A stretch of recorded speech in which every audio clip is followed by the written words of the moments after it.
Welcome to my channel Kaustubham. డబ్బు లేని మనిషి నిరుపేద కాదు. నిజానికి జీవితంలో లక్ష్యం లేని మనిషే నిరుపేద. మంచిని పెంచుతానంటూ పరుగులు తీసే వ్యక్తికి తాను మంచివాడుగా ఉండటానికి తీరిక దొరకదు. ఒక గింజ నేలలో పడినప్పుడు ఆ గింజ చచ్చిపోదు, పుట్టుకొస్తుంది. అదే విధముగా నీ బాధలు నిన్ను ముంచేలా అనిపించవచ్చు, కానీ నిన్ను కొత్త జీవితానికి అవే సిద్ధం చేస్తాయి. ఆశ నిరాశలలో కూడా నీవు నమ్మకం కోల్పోకపోతే దేవుడు నీ జీవితాన్ని పూతలతో ముంచుతాడు. విద్య నీడలాంటిది, దానిని మన నుండి ఎవరూ వేరు చేయలేరు.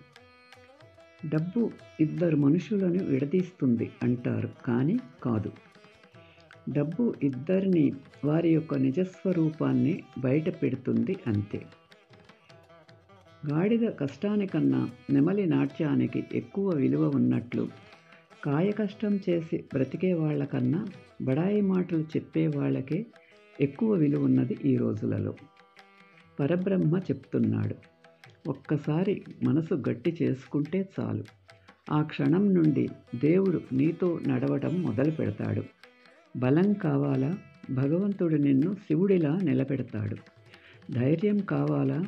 హనుమంతునిలా నీవే ఓ పర్వతాన్ని ఎత్తగలవు. నీవు నీ శక్తిని నమ్మితే ఆ శక్తిలో దేవుని అనుగ్రహం కనిపిస్తుంది. ఆగిపోకు. నీవు నడిచే దారి ఓ పుణ్యక్షేత్రంలా మారిపోతుంది. చచ్చిన చేప మాత్రమే నీటి ప్రవాహంలో వెళ్తుంది. బ్రతికున్న చేప నీటికి ఎదురు వెళ్తుంది. నీ దారి ఏటో, నీ స్థితి ఏమిటో తెలుసుకో. గెలుపు సంతోషాన్ని పరిచయం చేస్తే ఓటమి సొంత వారిని పరిచయం చేస్తుంది. తగిలిన ప్రతి గాయాన్ని తలుచుకుంటూ కూర్చుంటే బాధ రెట్టింపు అవుతుంది. ఆ గాయం నుండి పాఠం నేర్చుకుంటే ఎదురయ్యే ప్రమాదం ఎలా దాటాలో నేర్పిస్తుంది. Thanks for watching.